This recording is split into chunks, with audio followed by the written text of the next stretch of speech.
Hi, meu nome é Mark Van Robben, mas pode me chamar de Mark. Sou morador da cidade de Leiden, na Holanda.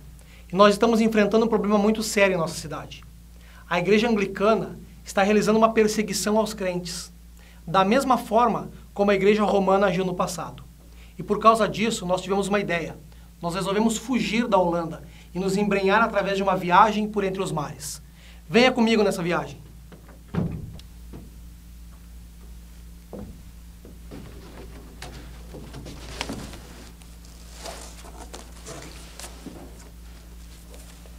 O Speedwell era um pequeno navio e nós embarcamos nele em direção à Inglaterra.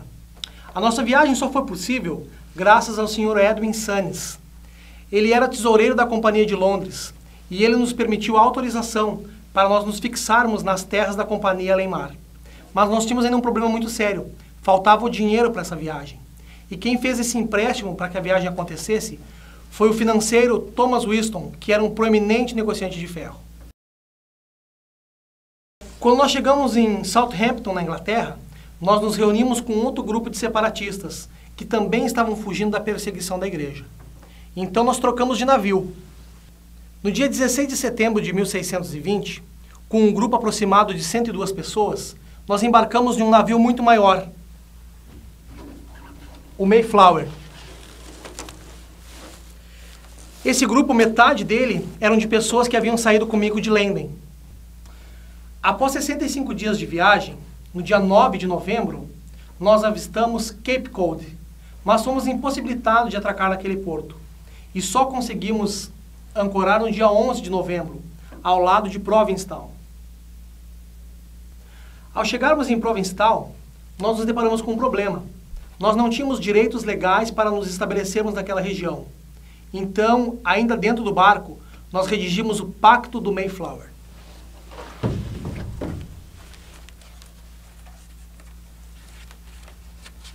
Através desse pacto, nós criamos o nosso próprio governo, até que a Inglaterra nos desse uma permissão oficial para ficarmos naquele lugar. Somente no dia 16 de dezembro daquele mesmo ano, nós conseguimos atracar no porto de Plymouth, a oeste da Baía de Cape Cod.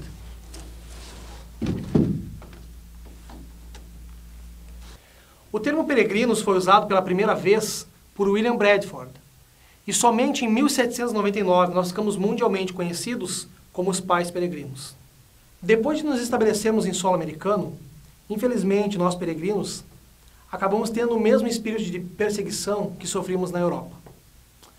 Graças aos esforços de Roger Williams, ardente defensor da liberdade da religião, este direito passou a fazer parte da Constituição dos Estados Unidos.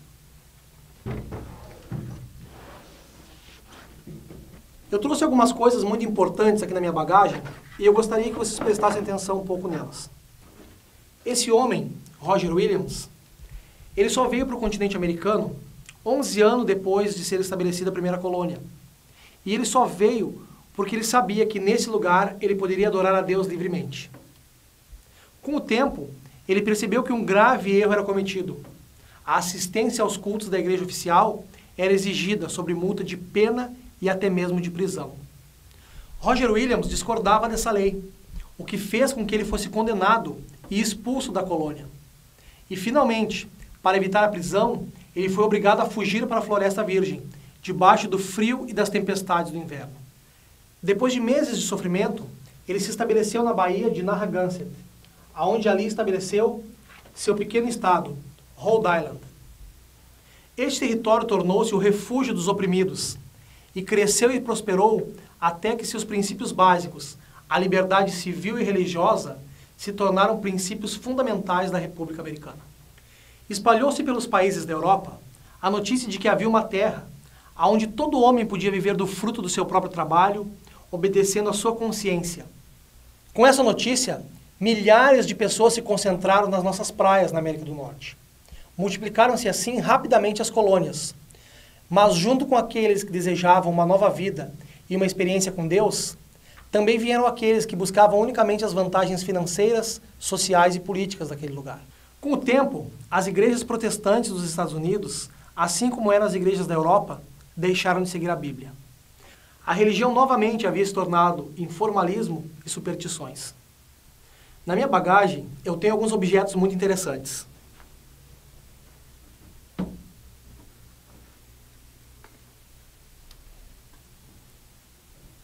O primeiro deles é o quadro de George Whitefield.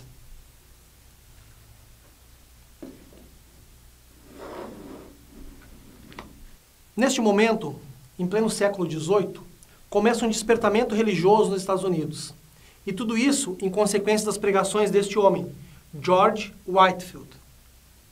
Pregando de norte a sul na costa leste americana, ele auxiliou muitos líderes religiosos na tarefa do avivamento do cristianismo protestante. Destacou-se neste contexto um outro personagem, Jonathan Edwards.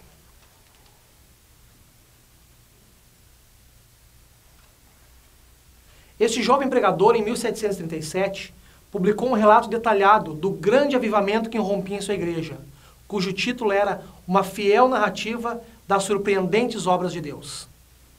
Este despertamento teve efeito decisivo sobre a vida religiosa da América do Norte e deu origem a novas denominações, a reformas educacionais e motivou o interesse e apoio àquelas missões. Nos anos de 1800 a 1850, as igrejas americanas experimentaram uma nova chama de avivamento, conhecida como o Segundo Grande Despertamento. O movimento teve início nas universidades do leste, particularmente na faculdade de Yale, sob a liderança de um jovem chamado Timothy Dwight.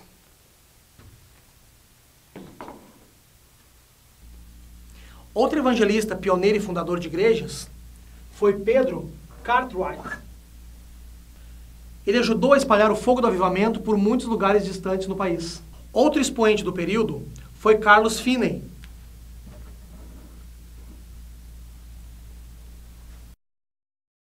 Evangelista de renome, ele influenciou vários outros líderes com seu estilo de pregação e de campanhas evangelísticas. Em 1821, o Dr. José Wolff, judeu-alemão convertido ao cristianismo, começou a proclamar a segunda vinda de Cristo para a década de 1840.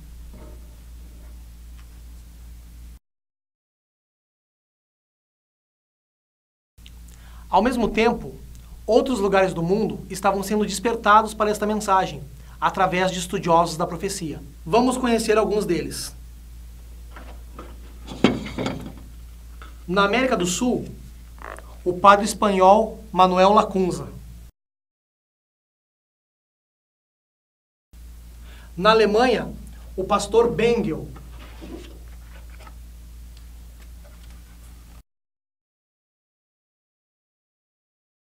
Na Suíça, o pregador Gaussen.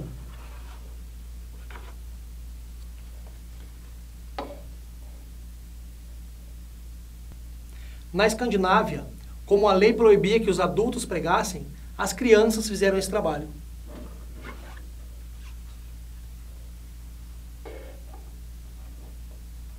E nos Estados Unidos, quem pregou sobre a segunda volta de Cristo foi Guilherme Miller.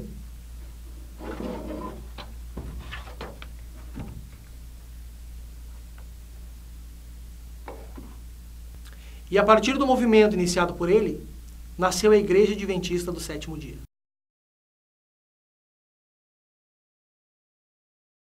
Espero que vocês tenham gostado dessa viagem e desfrutem as próximas aventuras. Bye!